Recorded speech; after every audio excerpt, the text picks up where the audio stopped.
السلام علیکم دوستو، اردو داستان چینل پر خوش آمدید۔ آئیے سنتے ہیں دشت جنوں قسط نمبر 58۔ معزز سامعین، آپ سے امید کی جاتی ہے کہ ویڈیو کو لائک کریں اور چینل کو سبسکرائب بھی کر دیں، شکریہ۔ نائلہ کی پریشانی میں اضافہ ہونے لگا۔ ایک لمحہ کو اس کے ذہن میں خیال آیا کہ مائی سکھن نے اس کے ساتھ دھوکہ تو نہیں کیا۔ وہ آخر اس وڈیرے کی نمک خوار تھی، ہو سکتا ہے وڈیرے کے کہنے پر اس نے ساری پلاننگ کی ہو تاکہ وڈیرے کا کام آسان ہو جائے۔ لیکن نائلہ نے بھی فیصلہ کر لیا کہ چاہے اس کی جان چلی جائے، وہ اس بدمعاش وڈیرے کو اپنے مقصد میں کامیاب نہیں ہونے دے گی۔ رئیس شاہ نواز اسے گرفت میں لینے کی کوشش کر رہا تھا۔ اس نے نائلہ کو اپنی طرف کھینچنا چاہا، لیکن اچانک اس کی گرفت ڈھیلی پڑ گئی اور وہ سر کو زور زور سے جھٹکے دینے لگا۔ نائلہ کے ہونٹوں پر خفیف سی مسکراہٹ آ گئی۔ مائی سکھن کی نیت پر اس کا شبہ غلط نکلا تھا۔ شراب میں ملائی جانے والی نشہ آور دوا نے اپنا اثر دکھانا شروع کر دیا تھا۔ شاہ نواز کے ہاتھ پیر ڈھیلے پڑتے جا رہے تھے۔ اس نے ایک ہاتھ سے نائلہ کا بازو کندھے کے قریب سے پکڑا ہوا تھا۔ اس کی گرفت ڈھیلی پڑ گئی اور اس کا ہاتھ نائلہ کے بازو سے پھسلتا ہوا نیچے گر گیا۔ نائلہ نے اپنے آپ کو الگ ہٹا کر اسے بستر پر دھکیل دیا۔ چند ہی سیکنڈ بعد رئیس شاہ نواز بے حس و حرکت ہو گیا۔ وہ بے ہوش ہو چکا تھا۔ نائلہ پلنگ سے اتر گئی۔ وہ چند لمحے شاہ نواز کی طرف دیکھتی رہی، پھر دروازہ کھول کر باہر نکل آئی۔ وہ تیز تیز قدم اٹھاتے ہوئے سلطانہ والے کمرے کی طرف چلنے لگی۔ راستے میں مائی سکھن سے سامنا ہو گیا۔ یہ کیا؟ وہ نائلہ کی حالت دیکھ کر چونک گئی۔ کچھ نہیں ہوا، نائلہ نے کہا۔ کامدار اگر اندر آ جائے تو تم اس بات کا خیال رکھنا کہ وہ شاہ نواز کے کمرے میں نہ جانے پائے، میں بھی آتی ہوں۔ نائلہ تیز تیز قدم اٹھاتے ہوئے سلطانہ والے کمرے میں داخل ہو گئی۔ اس کے پھٹے ہوئے کپڑے دیکھ کر وہ دونوں بھی چونک گئے۔ کیا ہوا؟ سلطانہ نے پوچھا۔ وہ بے ہوش ہو گیا، تم تیار ہو جاؤ، میں کپڑے بدل لوں۔ نائلہ کہتے ہوئے الماری کھول لی۔ میں تیار ہوں، سلطانہ نے کہا۔ نائلہ نے مڑ کر اس کی طرف دیکھا۔ وہ بہت باریک کپڑے کی نائٹی پہنے ہوئی تھی۔ یہ نائٹی اس نے الماری میں سے نکالی تھی۔ نائلہ نے الماری سے ہینگر پر ٹنگا ہوا ایک جوڑا نکال کر پلنگ پر پھینک دیا۔ نائلہ اور سسی کی موجودگی میں وہیں کھڑے کھڑے اپنے کپڑے بدلنے لگی۔ سلطانہ اور سسی عجیب سی نظروں سے اس کی طرف دیکھ رہی تھی۔ نائلہ نے کپڑے بدل کر جسم سے اتارے ہوئے کپڑے پلنگ کے نیچے پھینک دیے۔ تم اپنی پوزیشن سنبھال لو، نائلہ نے سلطانہ کی طرف دیکھتے ہوئے کہا اور سسی کو لے کر باہر نکل گئی۔ سسی کو اس نے سامنے والے کمرے میں دھکیل دیا اور مائی سکھن کے قریب آ گئی، جو حال کمرے میں کھڑی تھی۔ اسے بلا لو، لیکن خیال رکھنا کامدار کے علاوہ کوئی اندر نہ آنے پائے، ورنہ سارے کیے کرائے پر پانی پھر جائے گا۔ فکر مت کرو، بلائے بغیر کوئی آدمی اندر آنے کی ہمت نہیں کر سکتا، مائی سکھن نے کہا اور بیرونی دروازے کی طرف بڑھ گئی۔ نائلہ تیز تیز قدم اٹھاتے ہوئے سلطانہ والے کمرے میں آ گئی۔ سلطانہ پلنگ پر آڑی ترچھی لیٹی ہوئی تھی۔ نائلہ اس کی طرف دیکھتے ہوئے باتھ روم میں گھس گئی۔ اس نے باتھ روم کا دروازہ بھیڑ دیا، لیکن آدھے انچ کے قریب جھری رہنے دی تھی۔ وہ دروازے کے پیچھے کھڑے ہو کر آنے والے لمحات کا انتظار کرنے لگی۔ دوسری طرف مائی سکھن برآمدے میں آ کر ادھر ادھر دیکھتے ہوئے کامدار کو آوازیں دینے لگی۔ کامدار اور ایک گن مین کے ساتھ لان میں گھاس پر بیٹھا ہوا تھا۔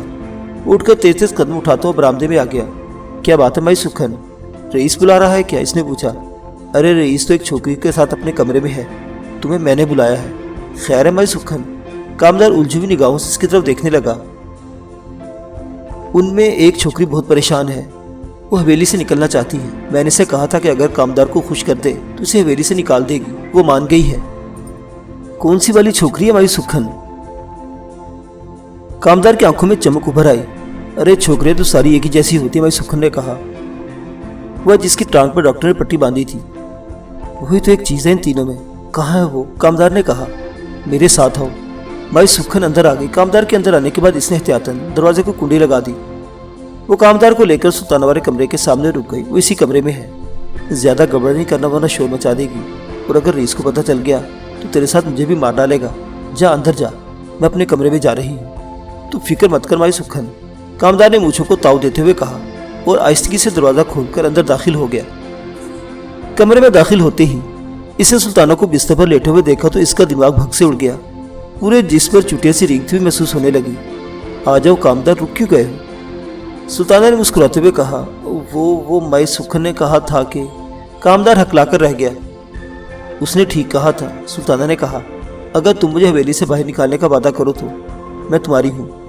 رئیس کو پتہ چل گیا کہ میں نے تمہیں حویلی سے بھگا دیا ہے تو مجھے زندہ نہیں چھوڑے گا، لیکن تمہاری خاطر تو میں دوزخ میں بھی چھلانگ لگا سکتا ہوں۔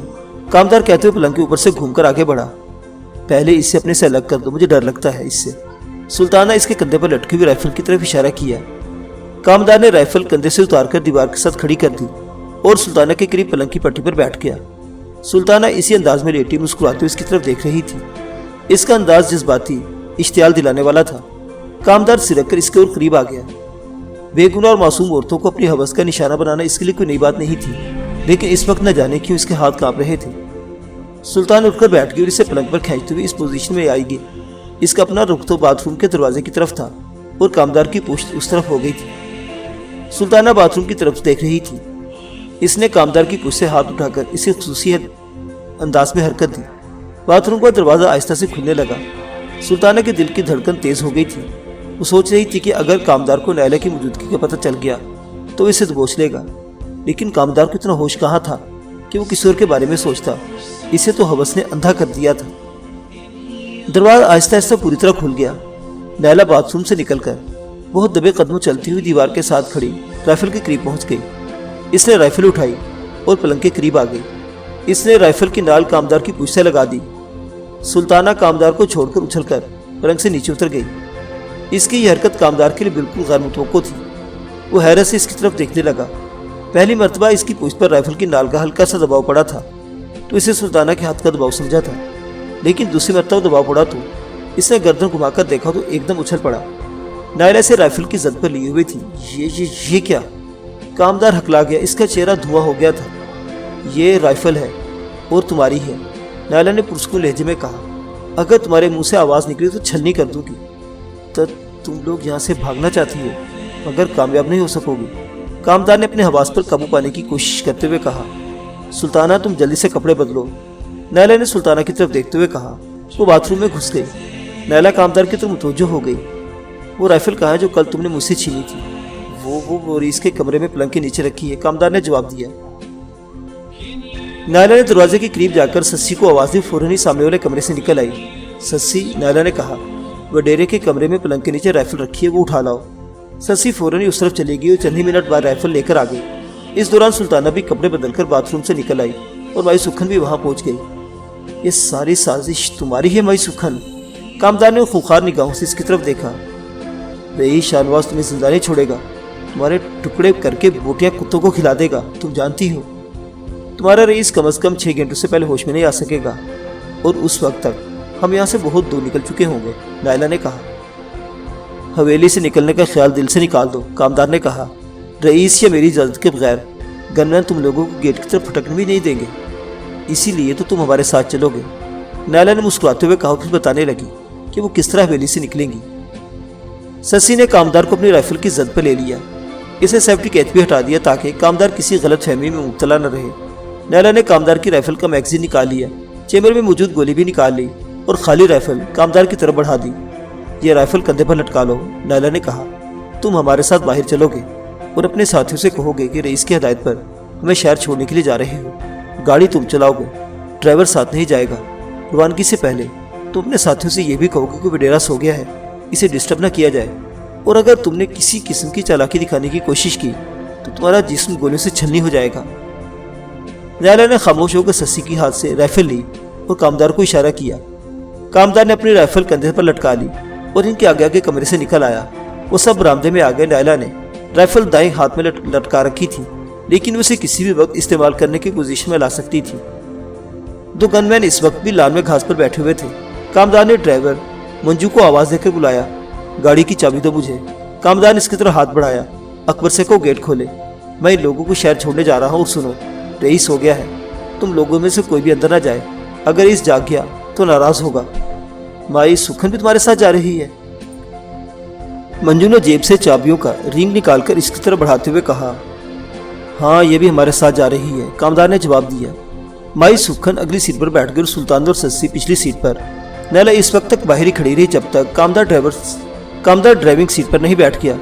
وہ بڑی پھرتی سے پچھلی سیٹ پر بیٹھ گئی اور رائفل کی نال سیٹوں کے درمیانی خلا سے اس کے پہلو سے لگا دی۔ لینڈ روور حرکت میں آ گئی۔ گن مین نے گیٹ کھول دیا تھا۔ لینڈ روور گیٹ سے نکل کر ڈبلو کی طرف جانے والی کچی سڑک پر دوڑنے لگی۔ نیلا نے رائفل کی نال اب اس کی گردن سے لگا رکھی تھی۔ کچھ ہی دیر بعد ڈبلو شہر کی اکا دکا روشنی دکھائی دینے لگی۔ ہمیں ڈبلو نہیں جانا، گاڑی بدین کی طرف جانے والی سڑک پر موڑ لینا، نیلا نے کامدار کو ہدایت کی۔ کامدار نے سر ہلا دیا۔ آگے پختہ سڑک پر پہنچتے ہی اس نے گاڑی بائیں طرف موڑ دی۔ شہر اب دائیں طرف رہ گیا تھا، لیکن اس سڑک پر تقریباً نصف میل کا فاصلہ طے کرتے ہی نیلا چونک گئی۔ سامنے سڑک پر